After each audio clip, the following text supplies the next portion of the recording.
자, 영어 기본 이론 시간 첫 시간이고요. 자, 제가 이 학원에 처음 와서 우선은 교재부터 확인하시죠. 교재 진행할 거고, 오늘은 문법의 파트만 진행할 거고, 다음 주부터는 문법 한 6시간 진행하고, 뒤 2시간 정도는 독해로 진행할 거예요. 그죠? 그래서 이렇게 진행할 거니까 어쩔 수 없이 무겁지만 2권 다 가져오셔야 되고, 자, 그 다음에 수업 중간중간에, 자, 제가 프린트 이따 좀 나눠드리면서 어떻게 진행할지 한 번 더 말씀드릴 거니까, 일단은 교재는 오늘은 문법만 진행할 거고, 다음 주에는 한 6시간 정도는 문법 진행하고, 2시간 정도는 독해 좀 정리하면서 그렇게 진행하도록 하겠습니다.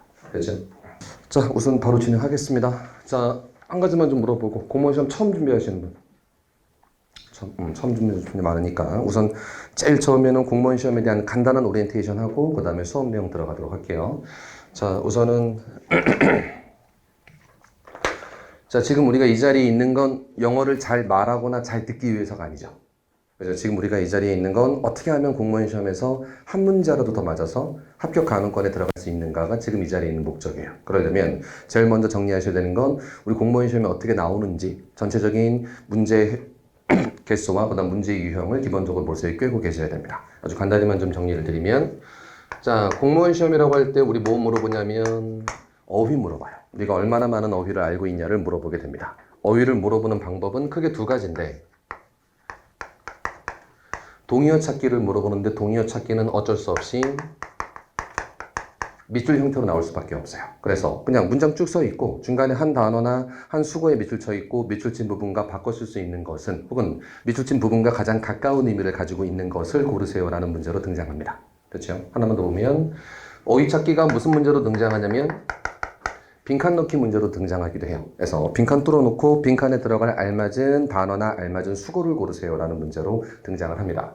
두 가지 중에 뭐가 더 많이 나올지는 아무도 모르겠어요. 그죠? 하지만 두 가지 합쳐서 몇 문제가 등장한다고 보셔야 되냐면 5문제는 기본적으로 등장한다. 모든 시험에 따라서 플러스 마이너스 1 정도는 항상 될 수 있어요.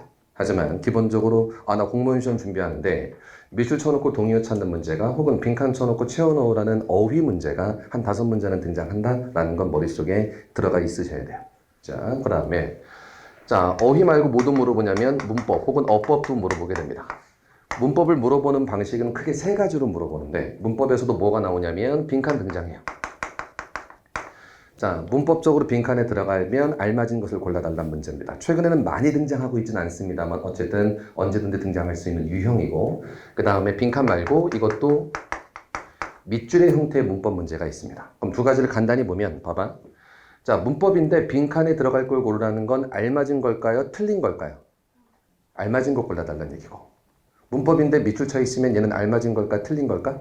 틀린 것 골라달라는 문제가 되는 거예요. 그래서 쉽게 얘기하면 맞는 것 고르세요, 틀린 것 고르세요, 이렇게 물어보는 문제가 등장합니다. 그리고 얘네들은 나중에 문제풀이 가서 얘네들을 조금 더 잘 풀 수 있는 방법, 혹은 조금 더 잘 풀 수 있는 접근 방법은 나중에 문제풀이에서 더 말씀을 드릴 거예요. 근데 걔네는 푸는 방법 먼저 배우시면 오히려 실력이 많이 늘지 않기 때문에 기본적인 이론을 쌓아놓고 그 다음에 문제풀이 가서 빈칸 넣기 문제는 이렇게 접근하시고, 밑줄 문제 어디에 밑줄이 쳐 있으면 뭘 확인하시고 와 같은 기본적인 접근 방법들은 나중에 더 말씀을 드릴 거예요. 어쨌든 문제 유형은 이렇게 등장한다. 그러면 빈칸과 밑줄이 있는 게 있는데, 거꾸로 반대는 뭐도 있냐면 빈칸이나 밑줄이 아예 없는 것도 있어요.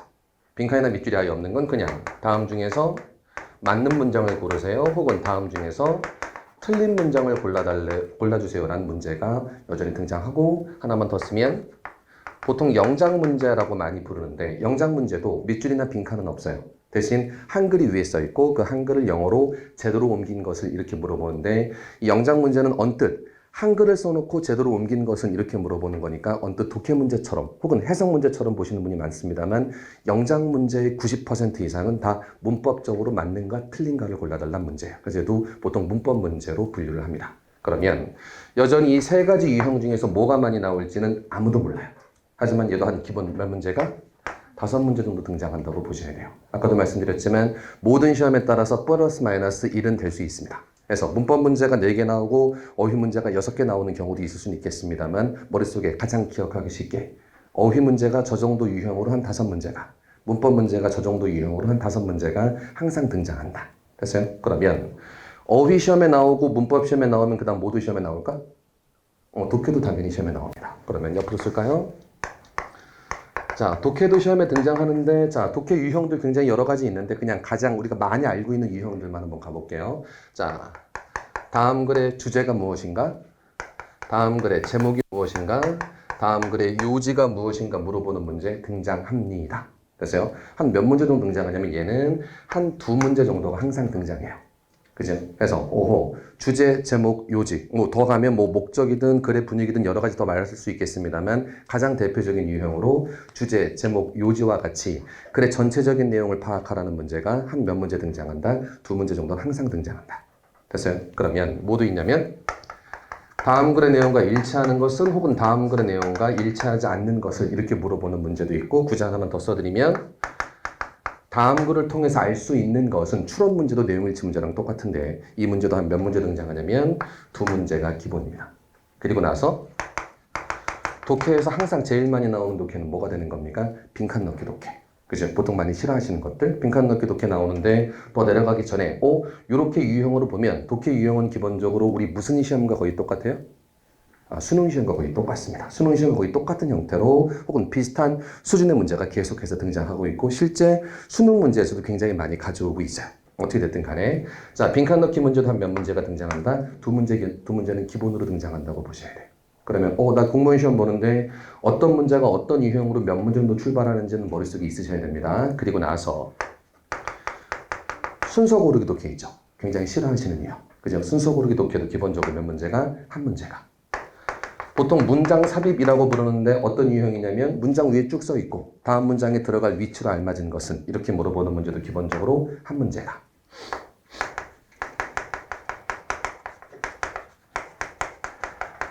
자, 다음 밑줄 친 부분 중에서 관련이 없는 것 하나 고르세요. 무관한 문장 고르는 문제도 기본적으로 몇 문제가 한 문제 정도가 등장하게 됩니다. 됐죠? 자, 그리고 나서 또 뭐가 들어가냐면 생활 영어가 들어가는데 생활 영어를 따로 분류하시는 분도 있겠습니다만 생활 영어라는 건 뭐냐면 A라는 사람과 B라는 사람이 서로 대화를 하는데 그죠? A가 이렇게 얘기했고 B가 이렇게 대답을 했고 다시 A가 이렇게 얘기했으면 B가 어떻게 대답하는 게 맞겠습니까?를 물어보는 거니까 결국은 의미의 연결성을 물어보는 거죠. 그럼 얘도 기본적으로 무슨 문제로 정리하시는 게 맞아? 독해 문제로 정리해 주시는 게 맞겠습니다. 됐지? 그래서 생활 영어로 한 몇 문제가 두 문제 정도가 항상 등장하게 돼요. 그래서 합쳐서 아이고 좀 좁네. 10문제 정도가 항상 등장하게 됩니다. 그렇죠? 그래서 물론 시험 따라서 여전히 바뀔 수는 있겠습니다만 5개, 10개 정도로 항상 우리 시험에 등장하게 된다. 그래서 여러분들이 이걸 아셔야 되는 이유 중에 하나가 여러분들 뭐 모의고사를 보셨어요. 혹은 실제 시험을 봤어요. 봤는데 내가 영어가 60점이 나왔어? 그럼 60점 맞았다. 좀 더 해야 되겠다 해서 끝나시면 안 되고 내가 어휘가 몇 개 중에 몇 개가 나갔고 문법이 몇 개 중에 몇 개가 나왔고 독해가 몇 개 중에 몇 개가 나가는지를 보셔야 내가 어휘를 더 공부할지 아니면 문법을 더 파야 될지 아니면 독해를 조금 더 봐야 될지가 결정이 될 겁니다. 됐나요? 그래서 기본적인 공무원 시험에 대한 얼개를 좀 짜봤으니까 머릿속에 이건 항상 머릿속에 있으셔야 돼요. 자 그러면 자 조금 다른 얘기 잠깐 드리죠. 그럼 이렇게 나온다고 말씀을 드렸으면 각각을 어떻게 공부해야 되고 어떻게 대비해야 되는지에 대한 얘기 잠깐만 드리면 일단 문법 먼저 얘기해 볼게요. 문법입니다. 문법은 다른 거 없어요. 문법은 그냥 수업 듣고 계속 따라오셔야 됩니다. 그래서 우리 수능 볼 때 문법 많이 신경 쓰셨나요? 거의. 왜? 한 문제밖에 안 나오거든. 한 문제밖에 안 나오니까 그냥 포기하고 나머지 공부하는 건데 좀 더 엄밀히 말씀드리면 나머지도 별로 공부하지 않았어요. 그냥 하기 싫어서 안 하는 거지. 그렇잖아? 어떻게 됐든 수능 공부할 때 문법 거의 안 받고 대학교 가서 토익 공부하시는 분도 있을 건데 토익에서도 문법을 공부하긴 해요. 하지만 토익은 패턴이 정해져 있기 때문에 패턴 연습이지 문법을 정확하게 답하진 않습니다. 근데 공무원 시험에서 문법은 자 정말 문법의 A부터 문법의 Z까지 뭐가 나올지 아무도 몰라요. 그래서 자 토익처럼 나오는 패턴이 정해져 있고 그 패턴만 공부하면 참 편하겠습니다만 그렇게 되지 않기 때문에 문법을 처음부터 끝까지 다 공부하셔야 되기 때문에 문법은 제가 수업할 때 여러분들 모두 제로 베이스라고 생각하고 수업을 처음부터 그 다음에 우리 시험에 필요한 것까지 정리를 할 거예요. 그래서 문법은 다른 거 없어요. 수업 잘 따라오시면 됩니다. 됐어요? 자, 그 다음에 독해 얘기 잠깐만 해볼게요. 자, 독해인데 독해 문제는 뭐냐면 우리가 지금 당장 공무원 시험을 아예 처음 공부하시는 분이라고 하더라도 지금 당장 뭐 4월달, 6월달에 봤던 국가직 지방직 시험 문제를 딱 갖다 놓고 독해를 풀어보라고 말씀을 드려요. 그러면 빵점 맞을까? 그렇진 않습니다. 문법 베이스가 아예 없으신 분들은 문법은 빵점 맞을 수도 있어. 왜냐면 아무것도 모르니까. 찍어서 맞추는 거 빼면. 근데 독해는 빵점은 맞지 않습니다. 왜냐면 우리가 어쨌든 중학교 때, 고등학교 때 해온 게 있고, 그 다음에 어느 정도의 단어는 알고 있고, 그래서 내가 무슨 독해를 한다기보다 그냥 단어를 쭉 조합해서 아, 이런 의미니까 이게 들어가면 맞겠구나 정도를 유추해내는 건 어느 정도는 하실 수가 있어요. 그래서 그냥 평균치를 잡으면 사람마다 좀 다르겠습니다만 이 자리에 계신 분 기본적으로 아무 베이스가 없어도 독해 문제를 풀어도 기본 몇 문제는 5문제는 기본적으로 맞출 수가 있어요. 자, 문제는 나 근데 나 수능 때 좀 했어. 나 수능 한 2, 3등급 나왔었어. 그래서 그렇게 해서 독해를 봤는데 독해가 뭐 7문제 나오신 분도 있을 수 있어요. 근데 거기서 문제가 생기는 거예요.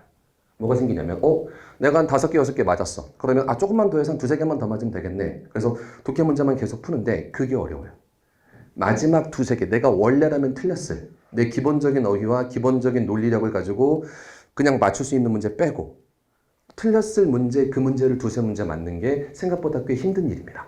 그래서 독해를 계속해서 공부할 거고 문제풀이도 할 거고 독해 이론도 얘기할 건데 쭉 하다 보면 그 해서 결국 몇 문제 더 맞자는 거냐면 5문제에서 한 3문제 더 맞는 거예요. 결국은 내가 지금 아무것도 안 해도 맞을 수 있는 5문제에서 공부를 더해서 3문제, 운 좋으면 4문제, 5문제까지 갈 수 있는 겁니다.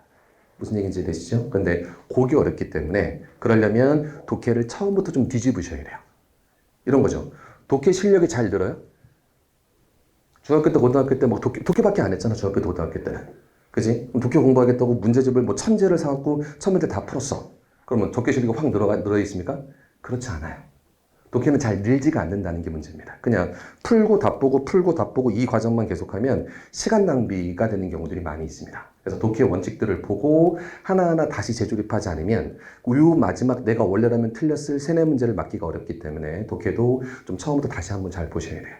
그지? 그래서 독해 내가 처음 푸는 데는 7개 맞았어. 그럼 괜찮겠네라고 너무 자만에 빠지지 마시고 독해를 원래라면 틀렸을 문제를 맞는 수준으로 가셔야 됩니다. 까지 보시고. 자, 어휘입니다. 어휘는 정답이 있어요? 없어요? 없어요. 어휘는 그리고 그 누구도 대신해 줄 수 없습니다. 어휘는 본인이 직접 하셔야 돼요. 그지? 어휘는 본인이 직접 하셔야 되는데 뭐 어휘 자료도 있고 뭐 시험 번호도 있고 여러 가지들이 있을 거예요. 그지? 근데 문제가 뭐냐면 지금 이 자리에 계신 모든 분들의 어휘력이 다 다르죠.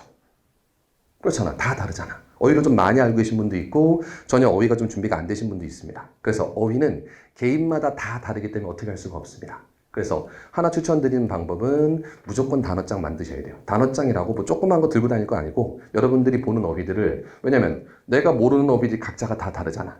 그러면 내가 모르는 어휘만 모아둔 책을 하나, 공책을 하나 만드셔야 됩니다. 그게 여러분들이 뭐 다른 단어장을 보면서 나오는 어휘든 아니면 우리 수업 시간에 나오는 기본서에 나왔는데 모르는 어휘든 아니면 기출문제집을 푸는데 거기서 나왔던 모르는 어휘든 있는 간에 내가 모르는 어휘만 모아두는 공책이 따로 하나 있으셔야 돼요. 그죠? 그리고 그걸 쭉 모아놓고 그걸 다시 보셔야 되는 거예요. 그렇잖아. 그러면 어휘책이라고 뭐 좋은 어휘책으로 딱 봤어. 그러면 거기에 내가 완전히 모르는 것만 있습니까? 그건 아니잖아. 그러니까 거기서 내가 모르는 걸 빼내야 된다고. 수업하다 모르는 것도 빼내야 되고 모의고사 보다가 풀었고 틀렸는데 어휘가 나왔어. 그럼 보통 이런 것도 있어요. 뭐 독해 하나 뭐 하다가 모르는 어휘 나왔어. 그럼 어떻게 해요? 밑줄 치고 밑에다 막 의미를 써놓습니다. 그렇잖아. 수업하다가 모르는 어휘가 나왔어. 그러면 밑줄 쭉 치고 밑에다가 막 써놔요. 다시 봐요. 솔직히 안 보잖아. 그 프린트 다시 안 보는데 그 깨알같은 글씨를 보진 않습니다. 그죠? 그러니까 그걸 빼내야 된다고. 빼내서 자기가 보는 거에다가 계속해서 모아놔야 됩니다. 차곡차곡. 그래서 단순히 자 그런다고 어휘가 물론 무조건 그냥 자동적으로 외워지진 않습니다. 그럼에도 불구하고 자기의 어휘장을 따로 만들어 놓지 않으면 어휘 실력은 계속 똑같은 것만 갖게 됩니다. 그래서 이 어휘책 보다가 안 봐요. 그러면 또 새로운 마음으로 시작해서 또 새로운 어휘책 사. 똑같은 일을 계속 반복하게 되는 겁니다. 그렇죠? 그래서 어휘책이든 뭐든 간에 어휘 공부는 자기 스스로 하셔야 되는 거고 자기 스스로 하실 때는 모아두셔야 됩니다. 아까 보니까 뭐 시험 보는 것도 있더라고. 그죠? 그럼 거기서 써놨어. 그럼 끝이야? 그럼 안 된다고. 거기서 내가 그냥 쉽게 푸는 것들은 그냥 놔도 되겠지만 이건 뭐였지? 혹은 생각이 되는 것들은 따로 모아놓으셔야 되는 거예요. 자기 거에다가. 그리고 그게 결국 복습이 될 겁니다. 영어의 복습에서 제일 중요한 건 내가 그날 공부한 부분 중에서 어휘를 빼서 내 거에다 옮겨놓는 거예요. 그리고 그것들을 가지고 계속 외우면서 가셔야 되는 겁니다. 됐습니까? 말이 쉽지 절대 쉬운 일은 아닙니다. 왜냐하면 계속 반복적으로 지루하게 계속 해야 되기 때문에. 근데 어쩔 수 없어. 지금 이 상황에서 공무원 시험에 합격하시려면 남들 하는 만큼 해서는 될 수가 없는 거니까 그거 다 모아서 자기가 계속 보시면서 가셔야 되는 거예요. 됐나요? 그래서 자, 어휘, 문법, 독해 세 가지가 나오는데 결국은 문법과 독해는 제가 수업에서 풀어드릴 수 있겠어요. 근데 어휘만큼은 제가 풀어드릴 수가 없어요. 물론 수업 중에서 중요한 어휘 정리해드리고 할 겁니다. 근데 그거 가지고 부족하고 제가 정리해드려서 뭐해? 여러분들이 암기하시는 게 중요한 거죠. 됐어요? 그래서 어휘는 스스로 계속 해 나가셔야만 되겠습니다. 그러려면 단어장 하나 만들어 쭉 가시는 거예요. 됐나요? 자, 간단히 이 정도만 말씀드리고 자, 본격적으로 수업 내용 들어갈 건데 일단 책은 안 피셔도 되고 영어 문법만 정리하는 혹은 수업 내용만 정리하는 공책이 하나 있으셔야 될 거예요. 영어만 정리하는 공책이 하나 있으셔야 오늘은 뭐 어쩔 수 없다고 쳐도 오늘은 이면제에다 적어 놓으시고 따로 옮겨 적히더라도 영어만 정리하는 게 하나 있으셔야만 될 겁니다. 공책 한 권 정도 분량이 나올 거예요. 자, 시작하죠.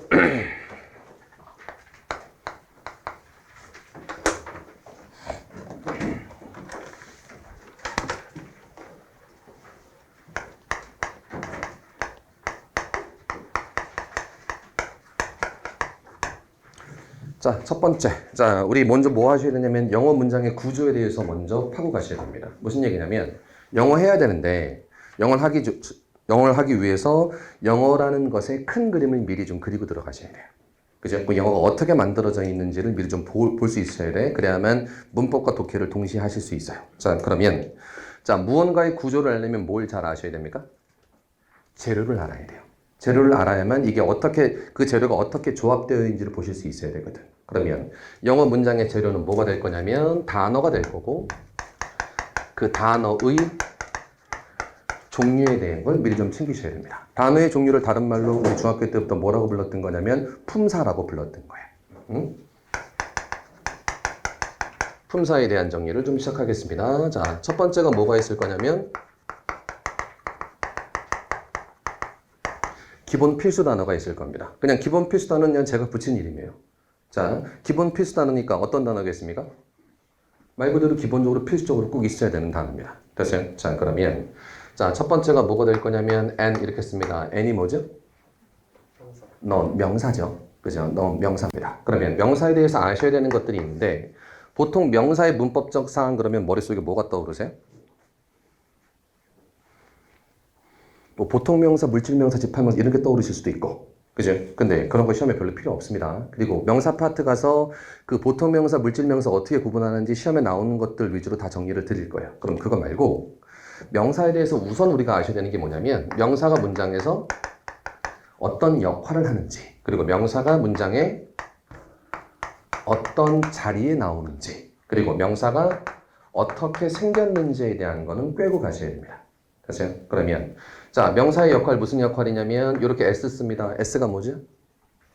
주어죠. 맞죠? 주어죠. 주어라는 게 무슨 뜻이야? 그냥 주어는 주어야?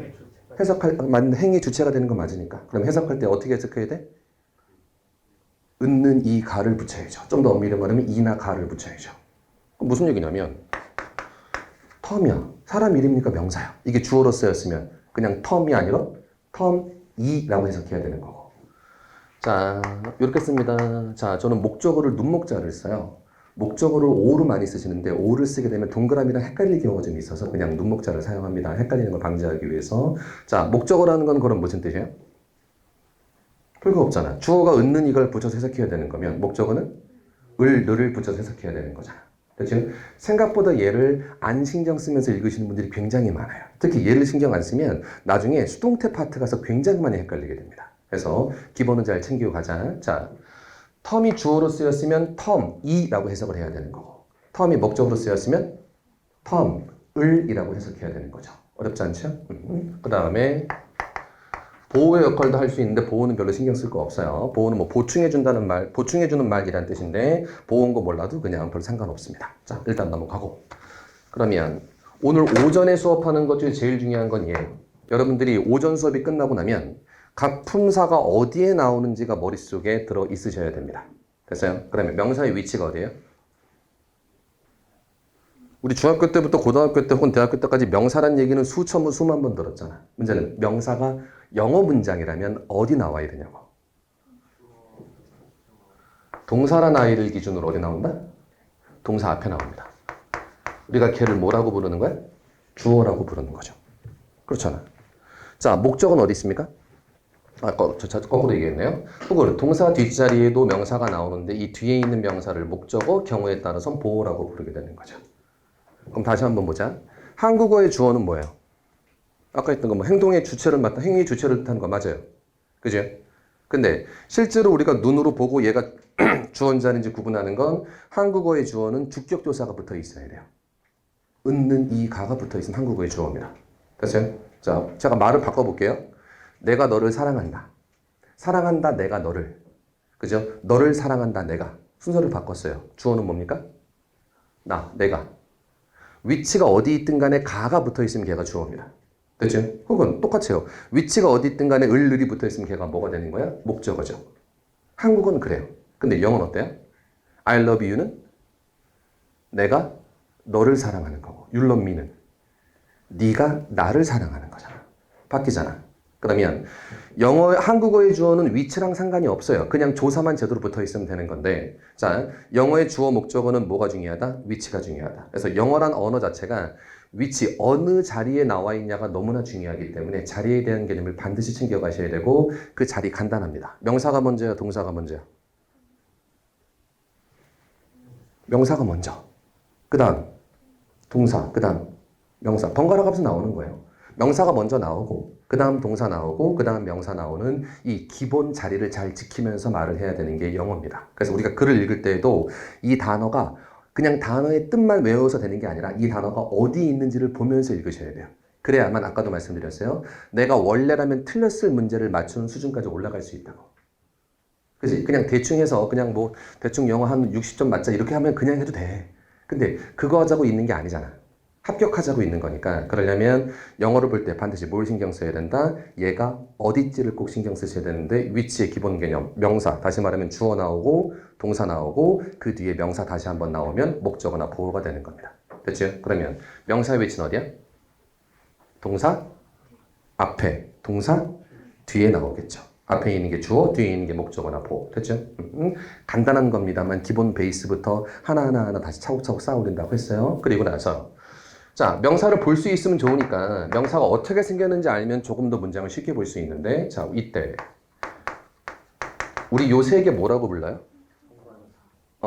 부정관사, 정관사 합쳐서 그냥 관사라고 부릅니다. 됐죠? 어나 어를 부정관사라고 불렀고 더를 정관사라고 불렀는데 그냥 합쳐서 관사입니다. 관사는 어디에만 붙어요? 관사의 관이 머리에 쓰는 관 얘기하는 거예요. 명사가 있으면 명사 앞에 씌워준다고 해서 이름이 관사입니다. 됐어요? 그러면 복잡하게 생각하지 말고 어나 언이나 더 관사는 어디 앞에만 붙는다? 명사에만 붙어요. 그럼 거꾸로 관사가 나왔다는 건 이 뒤에 있는 단어의 품사는 뭐란 얘기야? 명사란 얘기죠. 하나만 더 갈까요? 우리 소유격이라는 얘기 되게 많이 들었는데 소유격 뭐 있습니까? my나 you나 his나 her 같은 게 소유격이잖아. 됐습니까? 그럼 얘네는 뭐의 시작? 명사의 시작 포인트가 됩니다. 저 굉장히 중요합니다. 자, 무슨 얘기냐면 자, 영어의 문제점이 크게 세 가지가 있는데 첫 번째 문제점은 아까 말씀드렸습니다. 영어는 위치가 중요하다. 따라서 위치를 신경 쓰면서 읽으셔야 된다. 하나. 두 번째, 한국말을 해도 동음이의어가 있죠. 그죠? 제가 지금 하고 있는 게 말이잖아. 근데 이 제가 지금 하고 있는 말 말고도 타는 말이 있죠. 그러면 말, 뭐 장단까지는 제가 잘 모르겠고 제가 지금 하고 있는 말이 있고 뭐 승마장 가서 타는 말이 있을 겁니다. 그럼 둘 다 의미는 다르지만 음은 똑같아요. 포인트는 품사가 바뀌어 안 바뀌어? 안 바뀌어요. 둘 다 명사입니다. 한국어에도 동음이의어가 많이 있습니다만 한국어의 동음이의어들은 품사는 바뀌지 않습니다. 근데 영어는 잘 봐요. 얘가 공부야 공부하다야. 둘 다 됩니다. 스터디는 공부 혹은 연구란 뜻의 명사가 되기도 하고 공부하다란 뜻의 동사가 되기도 합니다. 얘가 뽀뽀야 뽀뽀하다야. 둘 다 됩니다. 얘가 사랑이야 사랑하다야. 둘 다 됩니다. 됐어요? 그러면 이렇게 붙여버리면 쟤는 뭐가 될까? 명사밖에 안 되는 거예요. 됐어요? 그러면 다른 말로 한번 볼까요? 자, estimate라는 단어가 있습니다. 보통 어떻게 외우고 계십니까? 뭐 못 외우고 계신 분들도 있고, 만약 저걸 못 외우고 계신 분들이라면 따로 적어놓고 계속 챙기셔야 되는 거고. 자, 알고 계신 분은 그냥 놔둬도 되는데, 보통 estimate는 측정하다, 평가하다 이렇게 외우세요. 저도 그렇게 외우고 있어요. 그럼 estimate를 측정하다, 평가하다라고 제가 외우고 있으면 제 품사는 뭐뭐 하다니까 동사입니다. 그죠? 뭐뭐 하다 붙는 건 동사 맞잖아. 그지? 근데 이렇게 되면 얘가 동사일까요? 아닙니다. 쟤는 뭐가 됩니까? 명사가 돼버려요. my가 무슨 격이 되니까? 소유격이 되니까. 소유격 뒤에 붙는 말은 뭐가 되는 거야? 명사잖아. 그래서 영어의 가장 큰 문제점이 세 개인데 그 중에 두 개 먼저 얘기했어요. 첫 번째는 주격조사나 목적조사가 없어서 영어는 위치를 신경 써야 되고, 두 번째, 영어는 품사가 막 변해요. 그지? 근데 관사나 소유격이 붙어 있으면 걔는 무조건 뭐밖에 안 된다? 명사 밖에는 안 되는 겁니다. 됐죠? 그러면 좀만 더 쓴다고 가자. 이거 말고도 물론 이런 건 있어요. ment로 끝나거나 ness로 끝나거나 ty로 끝나거나 cy로 끝나거나 ce로 끝나거나 혹은 th나 ure 정도로 끝나면 기본 품사는 명사가 될 겁니다. 그래요? 자, 많이 어려운 건 아니게 말로 불어드릴게요. 그냥 agree가 뭐죠? agree, 동의하다. 그럼 agreement는 동의, 합의란 뜻의 명사 되는 거겠죠. ment 붙은 명사. 됐어요? nes, kind는 친절한이고 kindness가 친절함, happiness가 행복함이란 뜻의 명사 되겠죠. honesty는 정직함이란 뜻의 명사 될 겁니다. activity도 활동이란 뜻의 명사 될 거예요. 자, efficiency, cy로 끝나거나 importance, ce로 끝나도 품사는 기본 명사가 될 거고. 자, 한번 써볼까요? 얘 모르는 사람 아무도 없어요. 잘 안 보이세요? 밑에라서 안 보이는 거야? 네, 말씀해 주세요. 괜찮아요.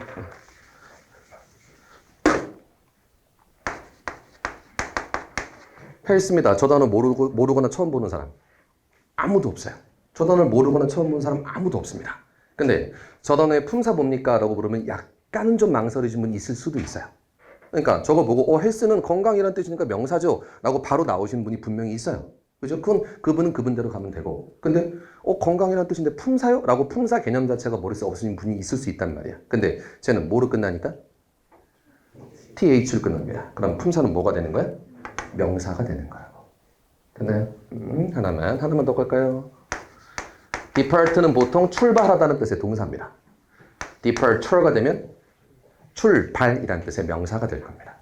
됐죠? 그래서 이 정도로 끝나면 명사가 되는 거니까 얘네들은 자, 외우신다기보다는 머릿속에 계속 두고 가시면서 단어 외우시는데 굉장히 많이 활용하면서 가셔야 돼요. 됐나요? 자, 정리만 다시 한번 한 다음에 지울 거예요. 자, 영어 문장의 구조에 대한 얘기를 하고 영어 문장의 구조에서 없어서 안 될 단어가 뭡니까? 명사. 그죠? 명사의 위치는 어디 있어?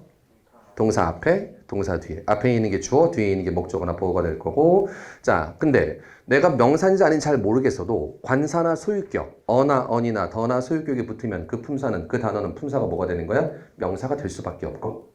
그 다음, 요 정도의 모양을 가지고 있어도 걔 단어의 품사는 뭐가 될까? 명사가 될 겁니다. 됐나요? 됐나요? 기본 개념 잡으셨으면, 자, 조금 좀 좁으니까 여기까지 지울게요.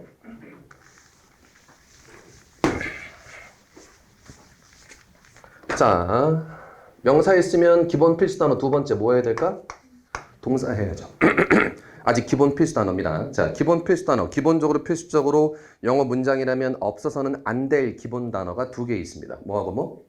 명사와 동사. 두 가지는 있어야만 문장이라는 걸 만들어낼 수 있죠. 그죠? 그러면 동사인데, 자, 동사도 뭐 다룰 거냐면 똑같아요. 동사의 역할과 동사의 위치와 동사의 모양 세 가지 갈 겁니다. 오늘 오전 수업 끝나고 나면 각 품사의 역할, 위치, 모양이 머릿속에 들어가 있으셔야 됩니다. 됐어요? 자, 그러면 일단 동사라는 건 그냥 우리나라 말로 하면 동작을 뜻하는 거예요. 뭐뭐 하다. 됐어요? 어렵지 않고요. 자, 근데 위치만 먼저 보자. 동사의 위치 어디야? 예, 그죠? 맞아요. 그러면 주어 뒤에 붙으면 동사겠죠. 하나 더. 목적어 앞에 붙어 있어도 동사겠죠. 됐나요? 그러면 한 번만 더 구분해 보자. I face의 face랑 my face의 face랑 같은 face일까요? 다른 페이스일 겁니다. 그렇잖아. 똑같은 페이스이긴 하지만 I 다음에 나오는 페이스랑 my 뒤에 붙는 페이스랑은 다를 거라고. 됐나요? 자, 이거부터 가자. my가 무슨 격이죠? 소유격. 관사나 소유격은 뭐의 시작? 명사의 시작. 그럼 이 face는 명사입니다. 그럼 무슨 뜻? 얼굴. my face 하면 내 얼굴이라는 뜻일 거예요. 근데 얘를 보통 무슨 격이라고 부릅니까? 주격이라고 부르죠. 그럼 주격이라고 부르다는 건 얘가 뭐라는 얘기야? 주어란 얘기야 그냥. 그죠? 그러면 주어 뒤에 나오는 face가 얘가 명사일까요? 그럴 수가 없어요. 얘는 동사입니다. 그럼 face가 동사로 쓰이면 마주하다, 직면하다가 되는 거죠. 그럼 포인트는 face는 명사로 쓰이면 얼굴이고 동사로 쓰이면 마주하다, 직면하다는 뜻입니다. 외우고 있는 건 물론 좋은 거고 포인트는 그냥 아무렇게나 랜덤하게 내가 문맥 보면서 그걸 대입하는 게 아니라 어디 있는지를 보면서 가셔야 되는 건데 주어 뒤에 붙었으면 동사, 소유격 뒤에 붙었으면 명사. 그럼 얘는 얼굴, 얘는 마주하다 이렇게 될 겁니다. 하나만 더 가자. 쭉 가다가 face them 이렇게 나왔어요. 얘가 얼굴일까 마주하다일까? 마주하다 할 거예요. 왜? 목적 앞에 있으니까. 그렇죠? 그럼 동사의 위치 어디? 주어 뒤에 목적어 앞에 있는 게 동사일 겁니다. 됐어요? 하나만 더 가볼까요? 자, 북 뭐 떠오르세요? 책 당연합니다. 책입니다. 그지? 근데 이걸 네 책 이러고 있으면 되는데 절대로 안 됩니다. 저때 북은 뭐가 되는 거야? 예약하다가 되는 거죠. 그럼 다시 명사 북은 책이고 동사 북은 책의 이름을 올리는 거야. 그래서 뭐가 되는 거야? 동사가 돼서 예약하다가 되는 겁니다. 됐어요? 그래서 이때 북은 책이 아니라 뭐로 보셔야 되는 거야? 예약하다로 보셔야 되는 거죠. 마찬가지야. 똑같이 북 썼어? 근데 뒤에 it 이렇게 있어요. 그러면 저때 북도 마찬가지로 뭐가 되는 겁니까? 동사가 되는 거라고. 됐나요? 그러면 우리 올해 나왔던 건데 쭉 가다가 air 이렇게 나왔었어요. air 보시면 뭐 떠오르세요? 공기 떠오르고 당연해요. 근데 뒤에 them 이렇게 붙어 있었습니다. 저 공기일까? 아닙니다. 저 공개하다라는 뜻의 동사입니다. 무슨 얘기인지 이해돼? 그러면 내가 air를 알잖아. air 처음 본 사람 아무도 없잖아. 근데 얘가 내가 알고 있는 거 말고 문장 나중에 독해가 막 안 됐어. 이상했어. 찾아보니까 여기서는 얘가 동사로 쓰였대. 그래서 그렇구나. 그 뒤에 나중에 봐봤자 아무 소용없는 거라고. 그렇잖아. 그리고 얘가 나왔던 게 똑같도 나올 가능성이 없는 거니까 내가 문장을 계속 보면서 챙기셔야 되는 거예요. 그래서 하나만 더 써볼까요? treasure입니다. 뭐예요 이거? 보물이란 뜻이에요. treasure hunter란 영화도 있었어. 보물 사냥꾼. treasure는 보물이란 뜻의 명사가 맞습니다. 이렇게 가자. 무슨 이거 노래 가사보다 따 나왔는데. 그러면 저때 treasure가 명사일까요? 동사일까요? 동사가 될 수밖에 없습니다. 허가 목적어, 목적격이니까. 그럼 동사 treasure는 무슨 뜻일까? 생각해봐. 명사가 보물이야. 그럼 동사로 쓰이면. 그냥 직역하면 그녀를 보물같이 여기다. 그럼 뭐 소중하게 여기다가 되는 겁니다. 무슨 말인지 이해돼? 그래서 treasure는 명사로 쓰이면 보물이고 동사로 쓰이면 소중하게 여기다 연관성이 있으니까 외우는 건 어렵지가 않아. 근데 여기서 위치상 treasure가 뭐가 될 수밖에 없다? 동사가 될 수밖에 없다를 보셔야 됩니다. 됐죠? 말씀드렸다시피 제일 쉬운 것부터 그 다음에 꼭 필요한 까지 계속 정리를 할 겁니다. 그래서 잘 따라오셔야만 되고 영어는 뭐가 중요하냐면 위치, 어느 자리에 있는지가 중요한 언어 자체가 영어입니다. 근데 한국말을 공부하는 혹은 한국말을 써왔던 우리의 입장에서는 위치에 대한 개념이 없다니까. 그래서 그 위치에 대한 개념을 잡는 게 일단 중요하다고. 나머지 그 어떤 것보다도 더. 자, 그럼 더 위로 올라갈게요. 자, 동사의 역할인데 한국어의 동사 어디 있습니까? 제일 뒤에 있죠. 그러니까 한국 위치가 따로 정해져 있지는 않습니다만 일반적인 위치는 주어가 목적어를 어떻게 했다 이렇게 나오는 게 일반적인 위치예요. 그래서 했다로 끝나고 동사로 끝나고 마침표 찍으면 문장 마무리되는 겁니다. 됐어요? 자, 그러면 한국어의 동사는 제일 뒤에 있습니다. 근데 영어의 동사는 어디 있죠? 그러니까 어디 있는 거야? 뒤에 있는 거야? 가운데 있는 거야? 가운데 있죠. 영어의 동사는 가운데 있잖아. 일본어 동사 어디 있는 줄 아세요? 뒤에 있습니다. 중국어 동사 어디 있는 줄 아세요? 가운데 있습니다. 중국어로 난 널 사랑한다 뭐야? 오아인이잖아. 그럼 중간에 있는 아이가 사랑한다 동사야. 그렇게 쓰게 되면. 됐죠? 그래서 동사가 가운데 있는 언어들이 있고 동사가 제일 뒤에 있는 언어가 있어요. 차이점이 뭐냐면 동사가 가운데 있는 언어들은 주격조사나 목적조사가 없어요. 동사가 제일 뒤에 있는 언어들은 주격조사와 목적조사가 있습니다. 그러면 왜 동사를 가운데 집어넣는 걸까? 굳이 가운데 넣었잖아. 왜? 어디까지가 주어고 어디부터가 목적어인지를 구분해주기 위해서 가운데 집어넣는 거예요. 됐어? 그러면 영어에서 동사의 역할은 주어와 목적어를 구분해주기 위해서 가운데 들어가 있는 겁니다. 됐어? 자, 그러면 자, 영어를 가르치는 모든 선생님들이 반드시 하는 말이 하나 있어요. 어떤 선생님이건 영어 공부할 때, 영어 할 때 항상 하는 말이 뭐냐면 동사 찾으면서 읽거나 혹은 동사 앞에서 끊어 읽거란 말을 어떤 선생님이건 무조건 합니다. 왜 그럴까요? 그럼 동사만 찾으면 다 땡이야? 예, 다 땡이에요. 왜? 동사를 찾았다는 건 동사만 하나만 찾았다는 게 아니야. 동사를 찾았으면 그 앞에 있는 게 싹 다 뭐란 얘기야? 주어란 얘기고. 동사 뒤에 나올 게 싹 다 뭐란 얘기야? 목적어나 보어란 얘기잖아. 그러면 동사를 찾았다는 건 다 찾았다는 얘기야. 그래서 영어를 가리키는 모든 선생님들이 항상 하는 말이 동사 찾으면서 읽어라 혹은 동사 앞에서 끊어 읽어란 말을 무조건 하는 겁니다. 됐죠? 그래서 왜냐하면 주어와 목적어를 구분해주기 위해서 가운데 박혀 있으면 걔만 찾으면 모든 걸 다 찾는 거니까. 따라서 핵심은 뭐냐면 무조건 꼭 찾자. 자, 여기까지 한 번 더 설명드리고, 자, 그러면 잘 찾으려면 어떻게 생겼는지 알 수 있으면 좋겠죠? 됐어요? 자, 첫 번째 굉장히 중요한 잘 봐요. 또 한 번 씁니다.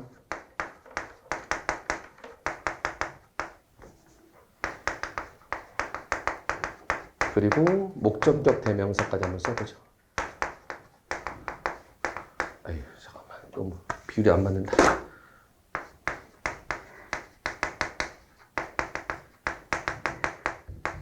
대명사만 쓰자. 자, 더 소유격은 좀 전에 썼어요. 뭐의 시작? 명사의 시작. 그리고 대명사는 그냥 명사라고 보시면 돼요. 대명사는 그냥 혼자 쓰이는 명사입니다. 뭔가를 대신받고 이런 거 물론 다 맞는데 우리 머릿속에 대명사에서 제일 중요한 건 그냥 혼자 쓰이는 명사입니다. 앞뒤 뭐 안 붙고 혼자 쓰이는 명사예요. 그럼 잘 봐. 얘 뒤에는 뭐가 붙어? 명사가 붙겠죠? 그럼 이제부터 뭐의 시작? 명사의 시작. 얘는 어떤 명사? 혼자 쓰이는 명사. 얘부터 명사 시작하는 거야. 그러면 여기 무슨 품사 나와야 될까? 잘 봐. 손 봐봐. 무슨 얘기냐면 원래 영어 문장의 구조가 명사 나오고 동사 나오고 명사 나오는 게 기본 구조야. 근데 이 명사 앞에 관사, 어나 언이나 소유격이 잘 붙어. 마찬가지로 이 명사 앞에 어나 언, 더나 소유격이 잘 붙어. 그래서 관사나 소유격은 뭐의 시작? 명사의 시작. 그럼 거꾸로 관사나 소유격 앞에는 기본적으로 뭐 아무것도 없거나 아니면 뭐 동사밖에 안 되죠. 영어의 구조상 어쩔 수가 없어. 관사나 소유격 앞에는 아무것도 없거나 만약 뭐가 있다면 걔의 품사는 뭐가 되는 거야? 동사가 될 수밖에 없는 겁니다. 됐어요? 그럼 봐봐. 품사, 아이고 품사. 명사. 그냥 한 개란 뜻의 명사. 품사. 여기 뭐 나올까? 안 썼지만 명사 나올 거야. 왜? 관사되는 명사밖에 못 나와. 그러면 명사 앞에 있는 리미트가 또 명사일까? 그럴 수가 없잖아. 그럼 이게 뭐야? 동사입니다. 뭐하다? 제한하다라는 뜻의 동사야. 그럼 아예 쓰죠. 더 리미트의 리미트와 리미터의 리미트는 다른 걸 거라고. 더 리미트의 품사는 명사. 리미터의 리미트의 품사는 동사. 이때 리미트는 무슨 뜻? 뜻. 제한, 한계. 이때 리미트의 뜻은 제한하다가 되는 겁니다. 됐어요? 그래서 관사나 소유격 앞자리는 기본적으로 뭐가 나올 자리다? 동사가 나올 자리다. 굉장히 많이 써먹으실 거고 앞으로 여러분들 시험 직전에 문제풀이까지 가서도 동사 찾으세요. 얘 품사 뭡니까? 라고 계속 물어볼 겁니다. 그만큼 중요해요. 그지? 그래서 자, 동사의 위치 보는 거 너무나 중요하다. 그냥 의미 보고 때려 맞추지 말고 여러분들이 문장에서 얘가 관사 앞에 있으니까 동사겠구나 항상 신경 쓰면서 가셔야 됩니다. 작년 시험이었나요? 이런 말이 나왔어요. 이거 독해도 아니었고 그냥 문법도 아니었고 그냥 독해였어요. 독해에서 1번, 2번, 3번, 4번 선택 중에 하나로 나온 겁니다. 해석되세요? 그냥 피드백 그냥 반응이라고 보자. Time your feedback 해석. 모르는 단어 없잖아. 타임 뭐 너무나 잘 알고. 피드백 그냥 반응이라고 보자. 그러면 해석. 생각보다 잘 안 돼요. 모르는 단어 하나도 없잖아. 그럼 우리가 보통 잘못 가지고 있는 생각 중에 하나. 난 단어만 알면 돼. 그런데 영어 되지 않습니다. 단어만 알면 되면 이 자리에 앉아 계실 필요도 없어요. 그럼 문법만 그런 게 아니라 독해도 마찬가지야. 독해를 제대로 하건 이거 독해 문제 나왔다는 거니까. 그러면 기본적으로 봐야 되는데 이때 타임의 품사를 잡으셔야 돼요. 타임의 품사는 동사죠. 이유는 소유격 앞에 있으니까. 관사나 소유격 대명사 앞에 있는 단어의 품사는 동사입니다. 됐어요? 그러면 명사 타임은 당연히 시간, 동사 타임은 별거 없어. 타이밍 잡다야. 타이밍 잡답니다. 그러면 타이밍 your feed 보면 너의 반응의 타이밍을 잘 잡아라. 아무 때나 반응 보이지 말고 타이밍 잘 잡아서 반응 보이라는 얘기예요. 됐어요? 하나만 더 써볼까요? 이 밑에 뭐가 있었냐면 이런 게 있었어요. 자, 테일러 어떻게 외우고 계십니까? 재단사라고 외우고 있는 게 맞아요. 테일러는 옷 만들어주는 사람, 재단사 분명히 맞습니다. 그리고 사람을 뜻하는 말이니까 분명히 명사가 맞아요. 근데 똑같아요. 이렇게 나왔었습니다. 그럼 테일러의 품사는? 동사야. 그럼 무슨 뜻일까? 재단하다 혹은 맞춰주다. 그죠? 그럼 여기서 좀 더 정확히 하면 to the person까지 붙어 있었긴 해요. 그러면 당신의 반응을 그 사람에게 잘 맞춰줘라가 되는 겁니다. 그죠? 좀 소극적인 사람한테는 이렇게 피드백을 주고 좀 적극적인 사람한테 이렇게 피드백을 주고 그래서 사람에 따라서 피드백을 맞춰주라는 얘기가 되는 거예요. 됐어요? 그러면 제가 하고 싶은 얘기는 당연히 타임 모른다고 생각하는 사람 이 세상에 아무도 없을 겁니다. 우리나라엔 적어도. 그치? 하지만 저때 타임은 우리가 알고 있는 시간이 아니라 뭐 타이밍 맞추다라고. 이때 테일러는 재단사가 아니라 무슨 뜻? 맞춰주다라는 의미의 동사가 될 겁니다. 이해돼요? 그러면 관사나 소유격 앞에 있으면 쟤는 품사가 뭐가 되는 거예요? 동사가 됩니다. 자, 이건 어때요?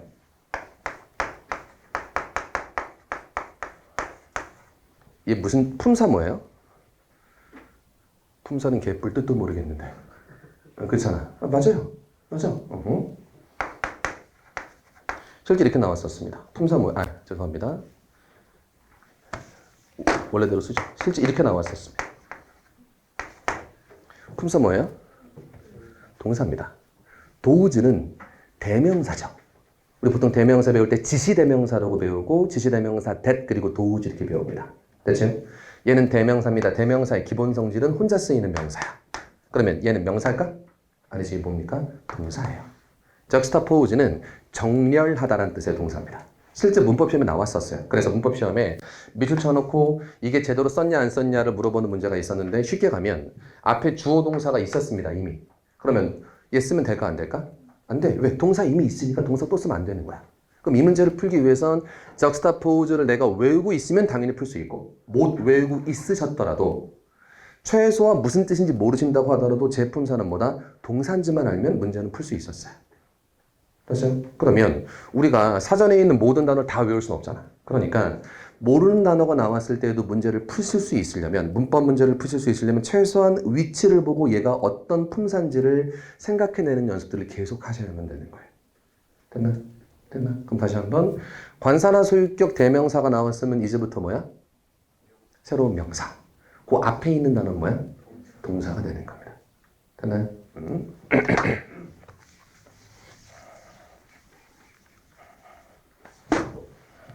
한 번 더 쓰죠? 해석돼요? face my face. 앞에 face의 품사는 동사, 뒤에 face의 품사는 명사. 그러면 내 얼굴을 마주 봐라가 되겠죠. 됐습니까? 이렇게. 자, 물론 이런 것도 있어요. I, Z, E가 붙는 단어도 있고 FY가 붙는 단어도 있고 혹은 알고 계시는 어떤 A라는 단어 앞에 EN이 붙거나 뒤에 EN이 붙는 경우도 있을 거예요.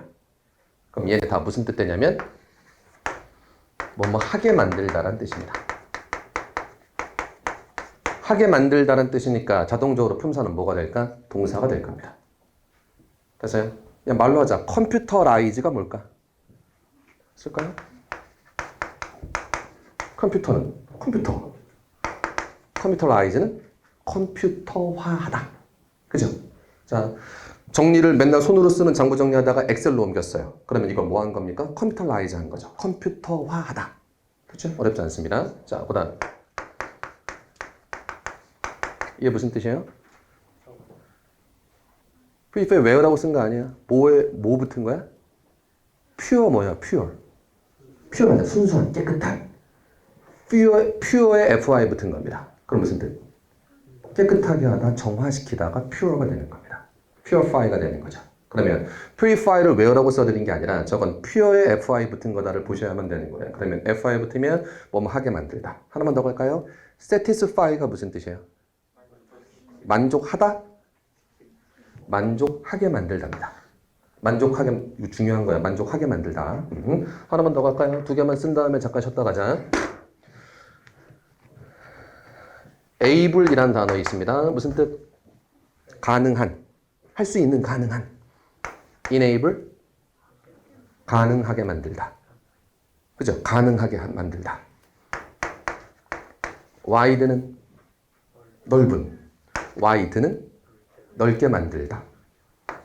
short는 짧은. short는 짧게 만들다, 줄이다. less는 더야 덜이야. 더 많은 거야, 더 적은 거야? 더 적은 거. 그럼 less는 더 적게 하다, 줄이다. 이건 길이를 줄이는 거고 이건 양을 줄이는 거예요. 그래서 앞에 단어 쓸까? danger는 위험, in danger는 위험하게 만들다. 됐습니까? 그래서 이런 단어 보면 단어 외우는 게 조금은 더 단어 외우시는데 도움을 받을 수 있기 때문에 하나 더 적어드리는 겁니다. 그렇죠? 자, 정리만 하고 잠깐 쉬었다 계속 이어서 갑니다. 영어 수업 처음 시작했습니다. 그러면 첫 번째, 실제로 공무원 시험에 어떤 유형의 문제가 몇 문제씩 등장하는지는 머릿속에 꿰고 계셔야 됩니다. 크게 보면 어휘 5개, 문법 5개, 독해 10개가 큰 그림이고, 됐죠? 어휘의 유형, 독해의 유형, 문법의 유형까지 기본적으로 정리드렸으니까 걔네들 머릿속에 넣고 계셔야 됩니다. 자, 그리고 나서 영어 문장을 제대로 보려면 구조가 어떻게 생겼는지 볼 수 있는 눈이 있으셔야 돼요. 근데 영어 문장이라면 없어서는 안 될 단어 2개가 있습니다. 뭐하고 뭐? 명사, 동사. 뭐가 먼저 나와? 뭐가 먼저 나와? 명사가 먼저 나오고 그 다음 동사. 그럼 다시 동사 나와? 다시 명사는 나올 수 있습니다. 됐습니까? 그래서 번갈아가면서 한 번씩 나오는 거고 앞에 있는 명사가 주어, 뒤에 있는 명사가 목적어. 이거 사실은 중학교 1학년 영어입니다. 이 얘기하는 거. 근데 거기서 우리 거가 더 끄집어내는 거야. 그러면 관사나 소유격이 뭐의 시작? 명사의 시작. 관사나 소유격 혹은 대명사까지가 새로운 명사의 시작이면 거꾸로 걔네 앞에 있는 단어는 동사가 될 수밖에 없겠죠. 그렇죠? 이거는 대학교에서도 안 가르쳐주는 거예요. 본인이 터득하는 수밖에 없는 거야. 그러니까 제가 말씀드리고 싶은 건 제일 기본부터 시작해서 노베이스라는 판단하에 제일 기본 시작해서 그죠? 우리한테 꼭 필요한 것까지 가져갈 거라고. 되셨습니까? 오케이. 자, 여기까지 간단히 정리하고요. 자, 우리 잠깐 쉬었다가 그 뒤에 계속 이어서 진도 계속 나가도록 하겠습니다.